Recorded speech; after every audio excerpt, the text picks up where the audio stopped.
If you have done IELTS or PTE before, you already have exam skills. You know how to prepare. You know what to expect on the test day. The problem is every single strategy you build for those tests, but ISLPR works differently.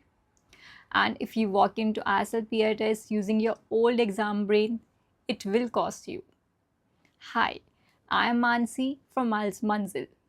We specialize in ISLPR coaching for internationally trained teachers preparing for Australian teacher registration. In this video, I'm going to show you the 3 biggest mistakes teachers make when they come from IELTS or PT and exactly what to do instead. Let us get into it. Mistake 1. Choosing the wrong test entirely. Choosing IELTS by default on screen. The first mistake starts before you have even opened the practice book, and that is choosing IELTS by default without comparing the two. For teachers, ISLPR is almost always the better choice, and here is why. ISLPR is built around professional communication. As a teacher, you are already familiar with the kind of language it tests. It is not easier than IELTS, it is different, and that difference works in your favor. The biggest practical advantage: if you pass a skill, that result is saved. You only retake the skills you still need. But with IELTS, you reset the entire test every single time. One important thing: most states require you to pass all 4 skills in a single sitting, and South Australia is one example. But there are pathways and exemptions depending upon your situation.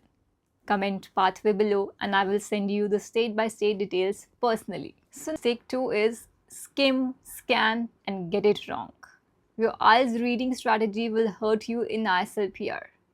If you have done IELTS or PT, you learn to skim the passage first, jump to the last line, scan for keywords, which is good for IELTS technique, but it doesn't work in ISLPR. ISLPR reading is not a test of how fast you can hunt for answers. It is assessing whether you can read and understand professional documents, the kind a teacher reads at work every day. Skimming and shortcut strategies produce incomplete understanding, and incomplete understanding produces wrong answers. The approach that works in ISLPR is purposeful reading. You read to genuinely understand, then you answer. No shortcuts, no keyword hunting. This is not a slower approach, it's a different one. The reading mistake is about strategy. The next one is about format, and it catches PTE candidates completely off guard.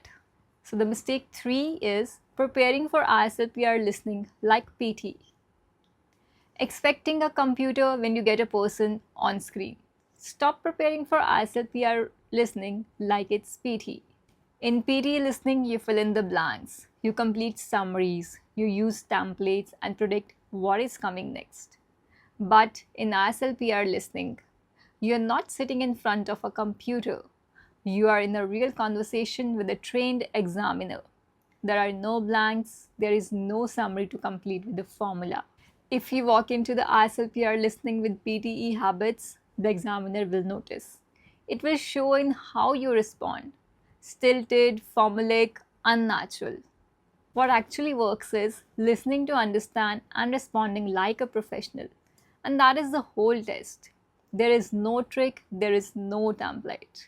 So to recap, the 3 biggest ISLPR mistakes teachers make. The first one is choosing IELTS by default by comparing the two.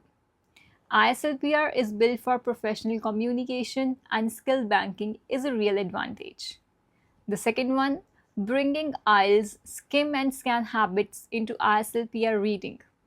Purposeful reading is the only approach that works here. And lastly, preparing for ISLPR listening like it is PT. But it is a live examiner conversation, not a computer-based task. Now, we have not talked about ISLPR writing yet. Writing is where most teachers get stuck, and the mistakes there are different again. Comment writing below and I will send you exactly what level 4 ISLPR writing looks like. I'm Mansi from IELTS Manzil. If you are preparing for ISLPR and you want structured coaching, visit IELTSmanzil.com. I respond to every comment personally.